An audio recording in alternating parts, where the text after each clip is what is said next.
card that could be fight of the night. And look, I look at two guys here that I know are just going to bring it from minute one in that fight, Anthony Cacace and Josh Warrington. So many magnificent performances, I think, over Riyadh's season.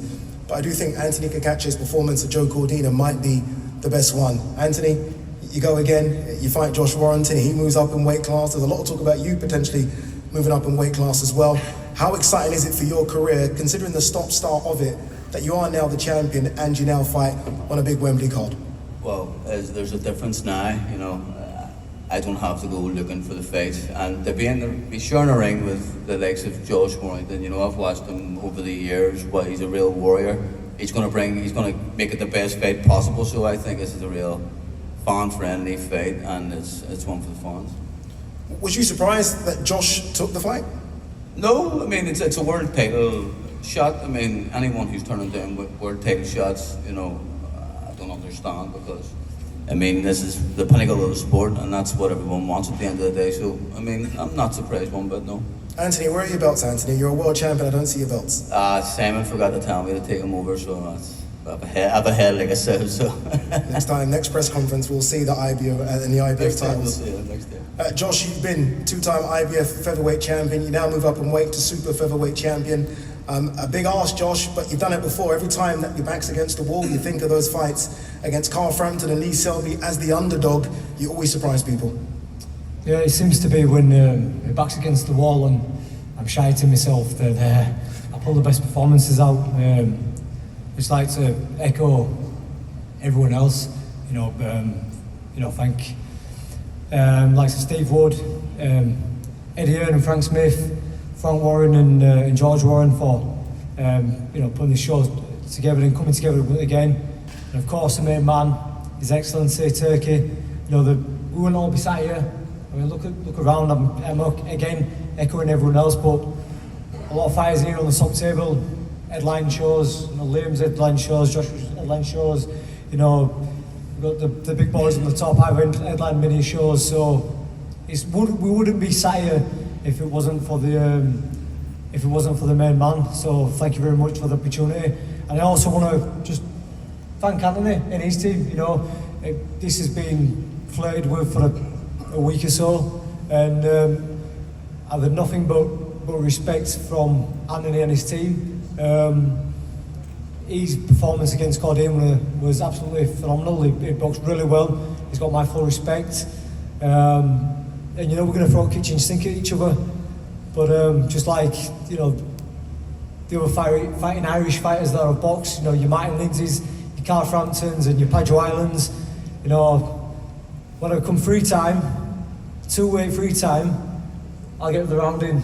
So the listeners, there's nothing but respect between me and Anthony, and like he says, it's going to be a very fan-friendly fight.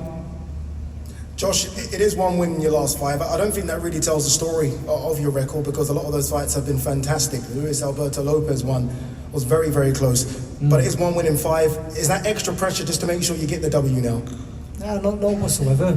People will say, why is he getting an opportunity against Tiki Seller? Why is he getting an opportunity? Well, it's boxing. Like I said, His Excellency wants exciting fights on there.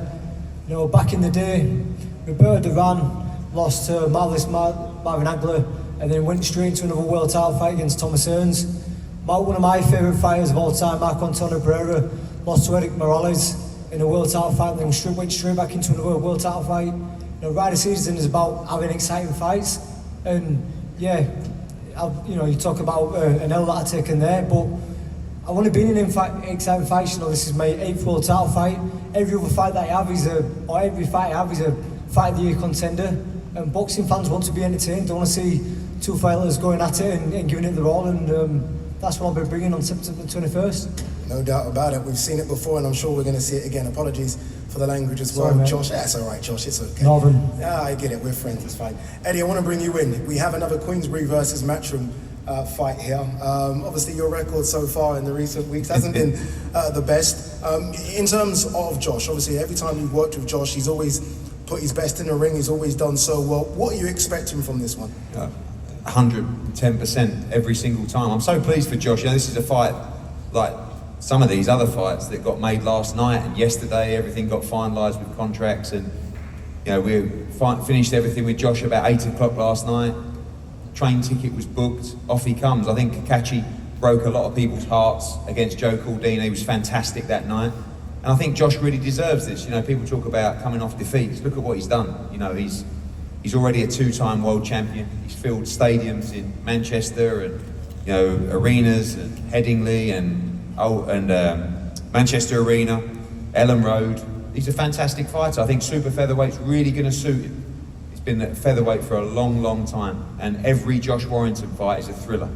You know, he probably won 10, 15,000 tickets for this Riyadh season event.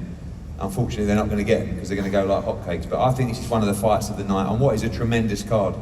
And it's been a frustrating period for Josh. I've literally, every fight that I've offered him, he said yes to. And we couldn't get it over the line. Now he gets the dream chance, as he said, to become a 3-time 2-division world champion. Frank, let's quickly bring you in. Cacace is your guy. We did most of the interviews in the ring after your wins out in Riyadh, and I feel like this one gave you the biggest smile as well, just because we know what he's been through, struggling to get the fights because of injuries, and now here he is, a two champion, right? IBF and IBO. Is it going to be and still? He did, and so seized the moment. You know, he was. We really fancied him in the fight against a very good fighter in Joe Caldina, but he totally dominated the fight from the first bell, and he was brilliant. In with Josh, you know, Josh won the world title.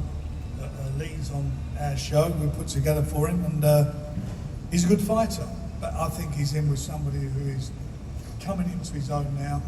He's had, as you said, a few disappointments over the years, but you know, if you're patient, keep at it like he's done. He went out and showed what he's capable of, and he showed, you know, at that level he is absolutely world class. It's a fantastic fight. The winner of it's going to have the mandatory challenge against Eduardo Nunes, so that again's a big fight. But, you know, this is one of the great fights on the card. It's going to be an unbelievable, unbelievable fight, competitive fight. But I have a lot of faith in Anto, a lot of faith in him, and I believe he'll deliver again.